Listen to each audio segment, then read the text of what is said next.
All right, so welcome to this edition of Take 5. My guest today, Burton, CEO of Sciton. And this is the first person I've had on from a device world, and I'm really interested to hear Aaron's perspective because a lot is going on in the device world, and is capital equipment going to be the same afterwards? So I want to get Aaron's input. Aaron, welcome to the program. I'm excited to hear what you have to say. Thanks for having me, Steve. Thank you. Okay, Aaron, you work for Sciton. You're CEO of Sciton. You sell expensive equipment, well, relatively expensive equipment to most people. And in a post-COVID world where doctors are worried about cash, how has COVID changed Sciton? Yeah, it's changed quite a bit. I mean, who would have thought, 6 weeks ago, I guess longer than that, we were having our annual meeting in Palo Alto. We had pretty much our entire company there together.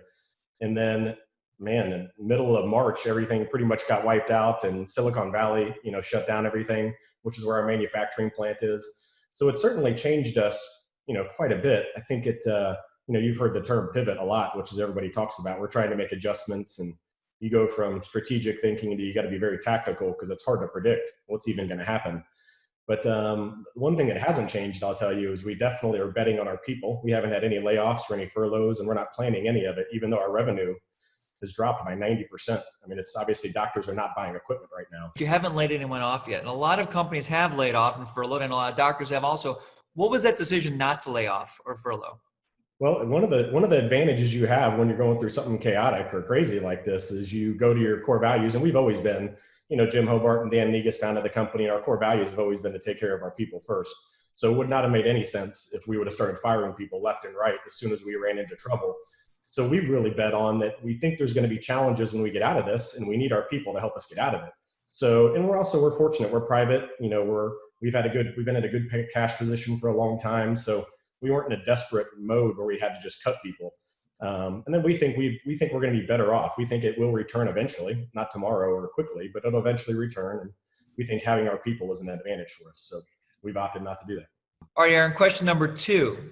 In a post-COVID world, will capital equipment sales be different? Are doctors going to spend to buy the big ticket items? Yeah, I think there's short-term and long-term. Short-term, no, I don't think we're naive. I mean, you mentioned it, we do have expensive equipment. I think we're known for that in the industry, and I think we're proud of it. So we're not naive. We don't think that returns anytime soon. In Q2, we haven't forecasted anything. Our team's not even really focused on selling. We think it returns a little bit in Q3 and in Q4, but we don't think they're buying the high-end equipment we have. We're fortunate that we actually have a new platform getting launched that's about half the price of our normal one. So if there is a doctor who wants to get into the market and someone who's an opportunist looking for something new, we do have a new platform we're coming out with that really, who would have expected it? We were supposed to be rolling it out at AAD, so we didn't expect this to happen. So can you briefly say what that new platform is? It's actually called the M-Joule, and it will feature a product called Moxie, which is a non-ablative laser, our new non-ablative laser. And if everyone who knows Sciton, we're on the more aggressive side of things. So deep resurfacing, full field erbium, fractional erbium. We haven't even have Halo, but even Halo have an ablative component to it too. So this is our first totally non-ablative laser that we've ever launched, and it'll have BBL on it as well. So can I assume that the capital equipment cost in this will be less, and there'll be some sort of disposable that I'll pay for? Correct. I mean, it'll be about half the price. Our normal price of a system is anywhere from 180 to 200,000. We don't think that physician comes back, short term. We think it maybe 18 to 24 months before that returns. But we think there will be doctors still looking, for equipment at some point, and they're not going to want to spend that kind of money. So, we're fortunate that it'll be about half the price of that when we roll it out. Okay, because it might be a new way of us, the way we treat patients in the future, maybe more disposables and less capital equipment costs, certainly in the short term. Yep, we agree. All right, question number 3, Aaron. What is Sciton going to do to stimulate the market with consumers and with doctors? For example, will you extend warranties? Will the reduction in lease payments, reduction in disposable costs? What can you do to help us when we get back?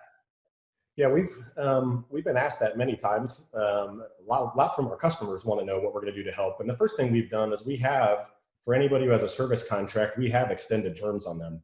We do it on a one-on-one basis. We really haven't advertised it or put it out there. So this will probably be the first time it's even gone out there that we are extending terms. So if someone has a service contract with us and they want to extend it or defer it, we're trying to work with people as much as we can. So that's one thing. Can you be more specific at all, or is individual? Yeah, I mean, we've really done it on a case-by-case basis, but for 30 days, we've done it for 30 days and we've done it for 60 days. That's probably where we're at for now.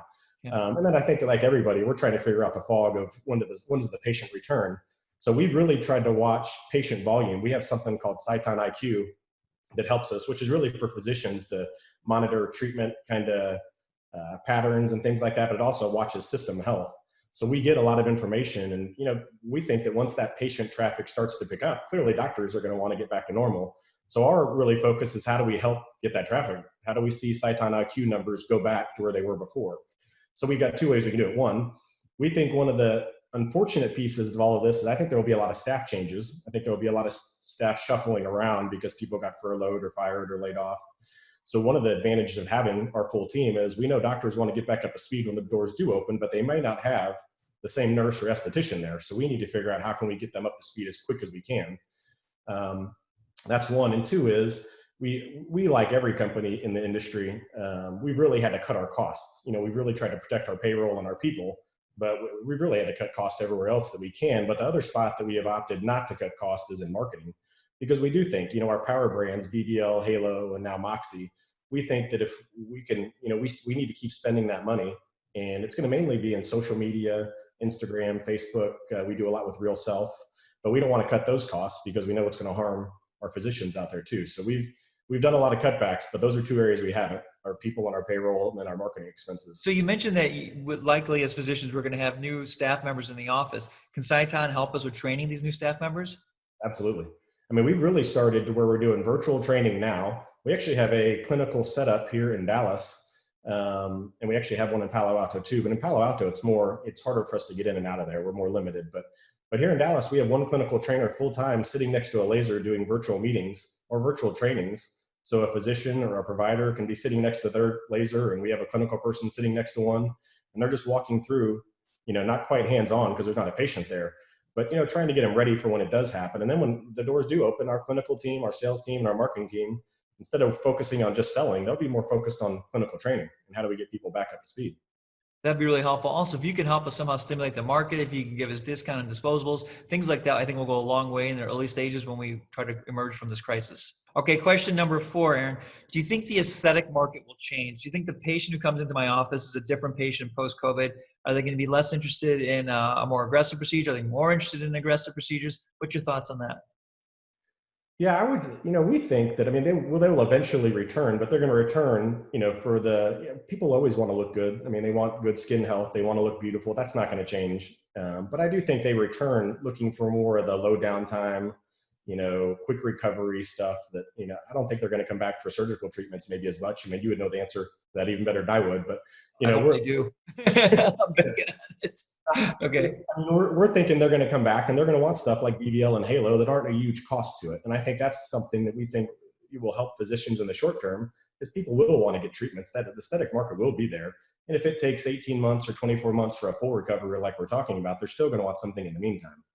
So having those options for your patients, I think, is really important. But I do think short term it's different. I think long term, again, we think 18 to 24 months, but we're guessing like everybody else. We think it'll be more back to normal. All right, your last and final question, Aaron. What do you like least and what do you like best about being in isolation? Yeah, what I like best actually is, like I was mentioning earlier, I travel a ton. I go back and forth between, I live in Texas, but I work in California. So I really enjoy just being home. 6 weeks of being home with the family. We've got a college kid who's been home the whole time. We have a high schooler who's a senior who's about to go off to school. So having 6 weeks where everybody's in the house has actually been pretty awesome. I wasn't sure at first, when I knew it was going to at least be a month, I wasn't sure how it would go, but it's really been fun. And I would say, what do I like the least? I need a haircut, candidly. I did my own. I posted on Facebook myself cutting my hair. It was not so good. I thought about doing that myself, and you see everybody out there who has their kids shaving their head, and I don't think I'm quite there yet. So I'm hoping that I don't have to go there, but I'm looking forward to getting my haircut. I'll tell you that. It's a little out of control. All right. Well, Aaron, thanks so much for doing 5 Questions, Take 5 program.